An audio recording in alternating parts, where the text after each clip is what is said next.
Good day. Today we are going to go through variables on both sides of an algebraic equation. Okay, there are a few steps that you need to follow when having variables on both sides. Okay, firstly, what you want to do is move all your variables and their coefficients to one side, and then take all your constants to the other side. Remember that when you are taking a number or a variable over the equal sign, the sign in front of it is going to change. Okay, then you want to simplify both sides. And then the third step is not a must, it's dependent on the type of question you have.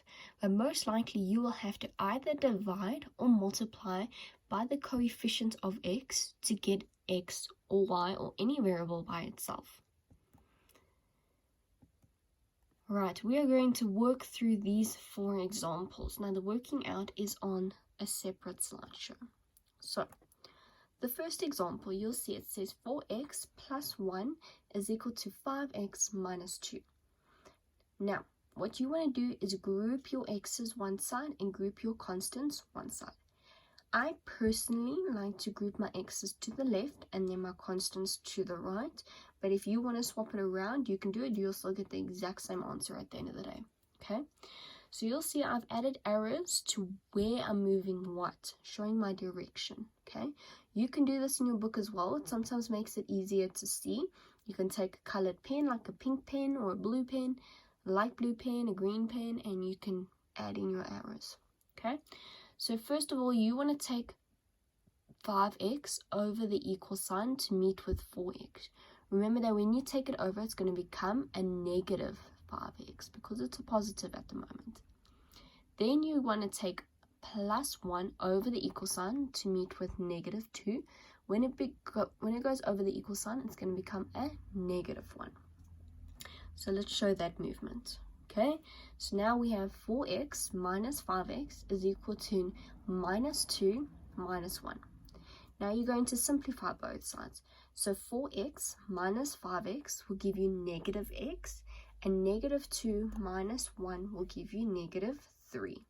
Now, in the previous chapter, you would have learned that x cannot be a negative. So when you have a negative, you need to divide by negative 1 on both sides in order to make it a positive. Because a negative multiplied by negative will give you a positive x. Okay? And what you do to the one side, you need to apply to the other side. Okay? So you're going to divide by negative 1 on both sides. So you're going to be left with a positive x and a positive 3. So x is equal to 3. Alright, then question 2. We have negative 4x is equal to negative x plus 3. Alright, so now we only have one constant, so we're not going to be moving any other constants. We're just going to be moving that negative x over the equal sign. Okay? When it moves over the equal sign, it's going to become a positive x. So we're going to have negative 4x plus x is equal to 3x. Simplify your x's, so minus 4x plus x will give you negative 3x is equal to 3. And then you want to divide by x's coefficient. X's coefficient is negative 3. So you're going to divide by negative 3 on both sides. So therefore, x will equal negative 1. Okay?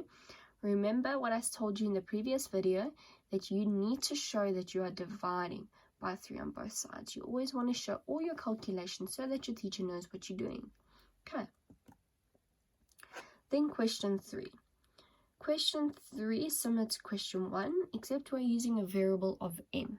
Okay? So you're going to take your constant one side, your variables one side.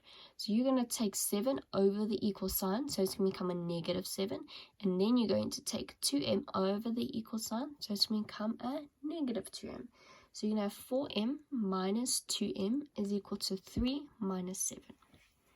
Then you want to simplify both sides. So you're going to say 4m minus 2m will give you 2m, and 3 minus 7 will give you negative 4. Then you're going to divide by m's coefficient, which is 2, so divide by 2 on both sides, and m will equal negative 2. Alright, question 4. Okay, question 4, our final one.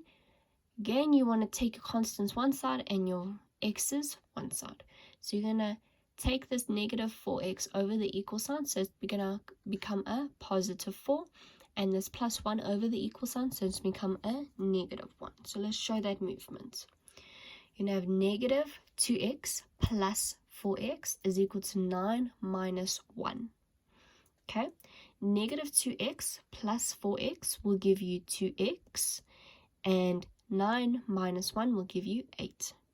Then what you want to do is divide by your 2, x's coefficient, so divide by 2 on both sides, and x will equal 4. Do you see that it's the same pattern over and over again? Okay, we're moving x's one side, constants one side, simplifying, normally dividing by the coefficient and getting your answer. Okay. Right. Then we have a nice mixed example exercise, which we're going to go through on the following slideshow. So, first question has distribution. Okay. When you distribute, you need to take the outside number next to the bracket and multiply it to each term inside of the bracket. Not the first one, you have to multiply to every single term in the bracket. Okay?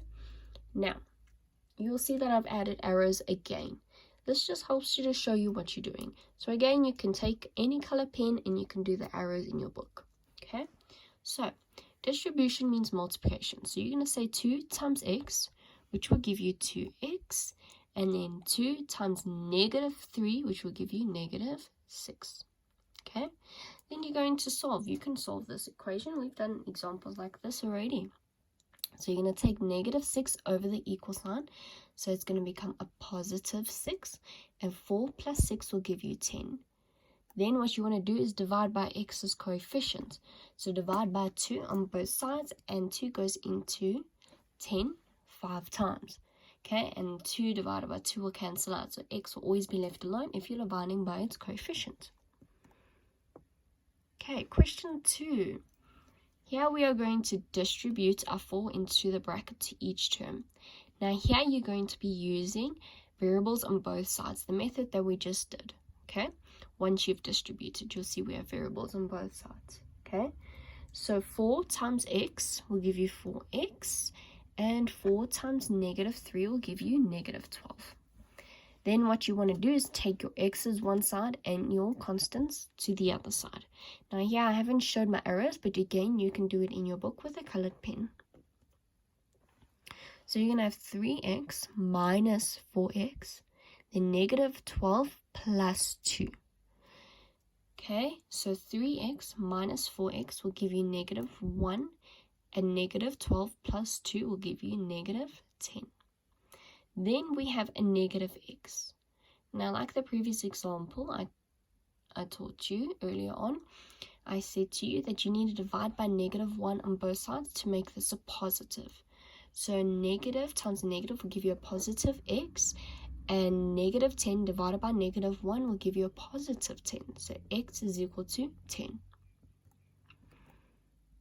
Okay, question 3, we have 2 distribution examples. Now, the important thing to realize that if we have a sign in front of a bracket like this example, you need to distribute the sign into the bracket, okay? Because it's going to change the value of this negative, okay? So, you're going to have a negative times a positive, which will give you a negative x, and a negative times a negative will give you a positive 1. Do you see how that change happens? Not positive 1, positive 2, sorry. Right? Then you want to distribute your 3 in. So 3 times x will give you 3x, and 3 times 1 will give you 3. Then before taking all your constants to one side and your variables to one side, what you want to do is first simplify these constants over here just to make your movement easier. If you have too many to move, it gets a little tricky. Okay? So you're going to say 1 plus 2, which will give you plus 3. Now remember that that negative by the x is part of x, not part of 1. Okay, so we keep it by x.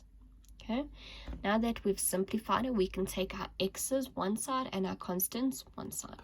So you're going to have negative x minus 3 is equal to 3 minus 3.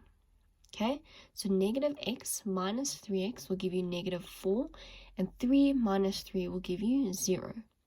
Now 0 divided by anything is going to give you 0. So x is immediately 0, because if you divide by negative 4 on both sides, you're going to get 0. Then question 4.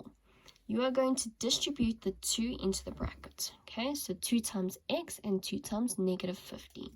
So 2 times x will give you 2x, and 2 times negative 15 will give you negative 30.